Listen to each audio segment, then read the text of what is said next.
அஸ்ஸலாமு அலைக்கும் வரஹ்மத்துல்லாஹி வபரகாத்துஹு. நாம் வாழக்கூடிய இந்த பூமி அது உருவான போது இது போன்றுண்டான பசுமையானதாகவோ, இது போன்றுண்டான குளிர்ச்சியானதாகவோ, இது போன்றுண்டான தாயுள்ளம் கொண்டதாகவோ அந்த பூமி இருக்கலை. மாறாக அது இப்படி இருந்துச்சு. எரியக்கூடிய நெருப்பு பிளம்பாகத்தான் அந்த பூமி இருந்தது. விண்வெளியில் இருக்கக்கூடிய அந்த கண் குளிர தன்னுள் உள்வாங்குது பல வருஷங்களாக.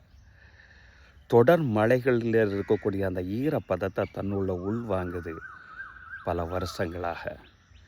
இறுதியாக தன்னுடைய இயற்கை குணமான அந்த நெருப்பு பிளம்புங்கிற அந்த குணத்தை சுற்றி இருக்கக்கூடிய மழையின் மூலமாகவும் குளிர்ச்சியின் மூலம் தன்னுள் உள்வாங்கி தாயுள்ளத்தை அந்த இடத்துல வெளிப்படுத்தி காட்டுகிறது.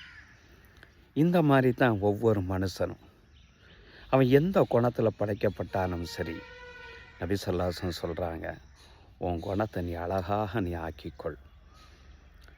சுனன் அபூதாவூதில் ஒரு ஹதீஸில் இவ்வாறு சொல்லுவாங்க, நபி ஸல்லல்லாஹு அலைஹி வஸல்லம்,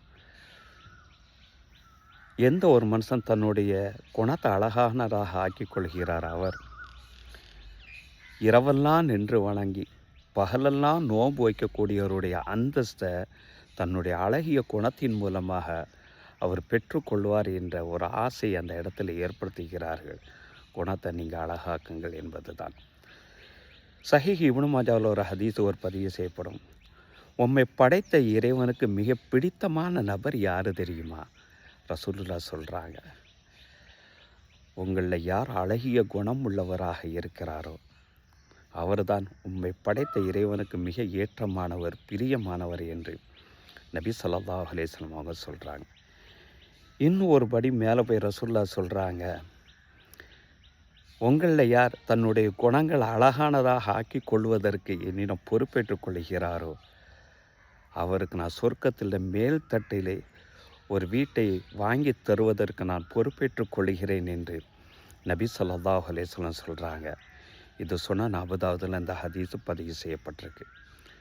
மேலும் ரசூல் ஸல்லல்லாஹு அலைஹி வஸல்லம் சொல்கிறாங்க, இந்த உலகத்தில் மனிதர்கள் அதிகமாக சொர்க்கம் நுழையக்கூடிய நபர் யார் தெரியுமா?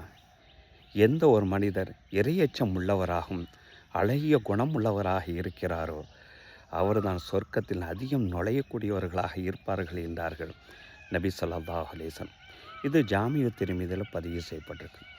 மனுஷன் எந்த குணத்தில் படைக்கப்பட்டாலும் சரி, தன்னுடைய குணத்தை அவன் அழகாக்கினா பூமியை விட அவன் மேலானவன் என்பதே ரசூலுல்லாஹ்வுடைய வாக்கு.